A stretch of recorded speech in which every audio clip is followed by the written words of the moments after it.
website called Arabs for Israel, and he wants to express his love for the Jewish people, and that and he is criticizing quite a bit Islamic extremism and jihad.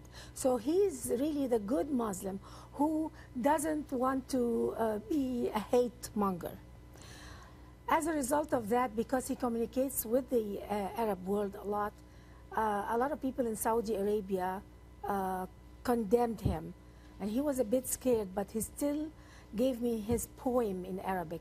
That poem was very compassionate to the Jewish people and the Holocaust, and I posted it on my website.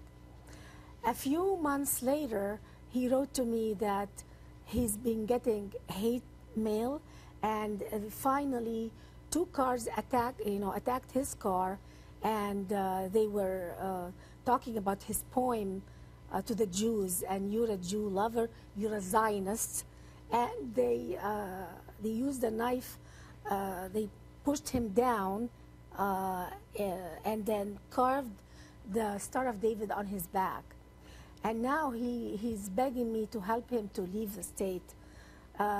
There are many Muslims who are peace-loving, but they are they are going against the grain of Islamism. This is why I brought this up. Okay, I don't know this man, but you believe this to be a true story. This is not some sort of setup. I know him. I didn't meet him actually, but I've been communicating with him by phone, and he guaranteed to me that this is his position. He's scared, and he does look really legitimate to me. Okay, so here he is, and he just has a different point of view, and this is what we heard even in the Senate hearings or the House hearings this summer. Muslims saying, "Help us, because these are ruthless people." Yes. And because I'm a former Muslim, I left Islam and became a Christian. And I'm getting hate mail. A lot of people who are like me are having hate mail. We published something called a pledge for all the Islamic groups in America to please help us to denounce and renounce any death penalty against us. Not one Islamic groups wrote back to us signing the pledge. Only Mr. Zuhdi Jasser did that. He's a good man. He's a fantastic man, and that's it. So how can I be silent against a condemnation of death against me? Not only in the Arab world, but in Islamic organizations inside the United States. Eric? Glenn, let me give you an example of how dangerous it is for Muslims, not even ex-Muslims, Muslims in the U.S. to speak out. Back in 2008, I went to Tulsa, Oklahoma, of all places, the heart of the heartland, to investigate a story, a Pakistani Muslim immigrant, guy by the name of Jamal Mifta, moderate guy, great guy, loves America. He wrote an op-ed in his local Tulsa newspaper condemning al-Qaeda, saying al-Qaeda distorts Islam. Well, the next day he went to his mosque, which is the largest mosque in Tulsa, Oklahoma. He was confronted physically by the mosque's leadership, threatened with physical violence, shoved around, and kicked out of the mosque. This is in Tulsa, Oklahoma, not Cairo. I will tell you that I was in, I think it was in Tulsa, and I was going to a show, and this was before I was well known, but I knew I had been very outspoken on President Ahmadinejad, and I got into this cab, and he was a Muslim man, and I said, "So what do you think about Ahmadinejad?" And he started railing and just going off and saying all kinds of this man of hate, etc., etc. And I realized that it was a setup for the real part about Ahmadinejad. He was talking about Bush. And he said the real savior will be President Ahmadinejad from Iran. He's a good man, and people just don't know. Norman, Oklahoma, is a big hotbed, and you wouldn't expect it to be here, but yet no one is talking about it. Are we headed towards an event? Do you fear? I mean, Because were they here, the radicals, like they are now? Were they here in 2001? Yes, they were. After 9/11, the scrutiny was on them all of a sudden. In the 1990s, there are tapes, Glenn. I used to work for a guy named Steve Emerson. He was kind of the Paul Revere on this. Great. He wanted to actually, he was going to be on the show. He is an amazing man. He is. But he's in having a hernia, I think, taken care of today. Yeah, he's a patriot, and I learned a lot under him. And he had just volumes and volumes of videotapes from the 1990s, 1980s in Kansas City, Missouri, places you would never expect in the heartland of people calling for death to America, jihad, Jews are monkeys and pigs, very openly. Now, after 9/11, they became a lot more savvy.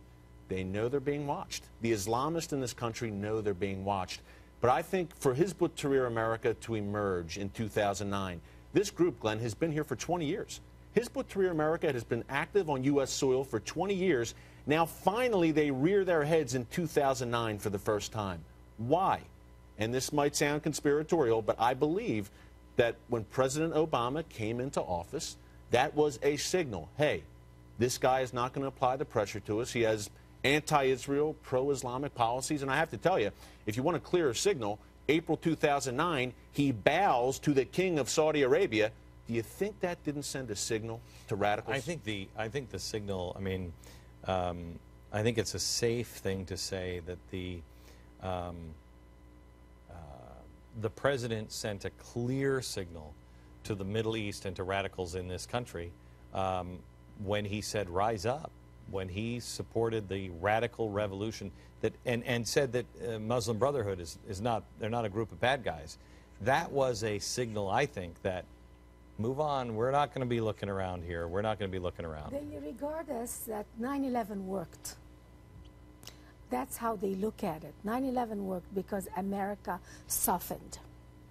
The psychological impact on the American people after 9/11, at the beginning they were, of course, traumatized, but this trauma, I think, has caused us to accept things that we wouldn't accept otherwise. These kinds of groups, a lot of people tell me, but they are such a minority in America. Why are you worried? Why do you speak about them? Westboro Baptist Church. But the thing is, everything starts small. All these Islamist groups that we regard as nothing in America are removing governments in the Middle East, are causing riots, are causing subversion constantly, are scaring women to walk in the streets without their burqas. These groups have a long impact, not only on the regular person on the street, but on governments. President Sadat, when he signed the peace treaty with Israel, he told his confidants, I know I am violating Islamic law, and the Islamists are not going to, they are going to kill me. I know I'm signing my death warrant. And that was true. Just a few months later, he was killed, he was assassinated. And a lot of people don't understand why Sadat was assassinated. He was assassinated because under Sharia, the Muslim head of state, the Khalifa, his #1 duty is to preserve the Islamic State, never make peace with non-Muslims, never make peace with the Jews. And the minute you make true peace with the Jews, you have violated your job as a Khalifa in the Caliphate, and you must be killed. What happens to Israel as this proceeds? Well, Israel is first in the crosshairs. Israel is the little Satan. Israel is obviously in the region. It needs to be blotted out. It's a historical mistake. It needs to be blotted out from the record of Islam. So Israel is first. But the great Satan, the ultimate prize, is us. America is the ultimate prize. People need to understand Israel, canary in the coal mine, as you've said. People don't understand that, I mean, in every way, they dismiss people and say, oh, it's no big deal. They dismiss them every single time. We told you, oh, maybe it was June, about the Egyptian Nazi Party Now, the Egyptian Nazi Party is alive and well, and they've just come out with an incredible, incredible statement. Eric met with the, right? Or you know the history of the... Yes. Yeah, okay, he knows the history of the man who is the head of the Nazi Party for Egypt. And it's a fascinating story. We'll go there next.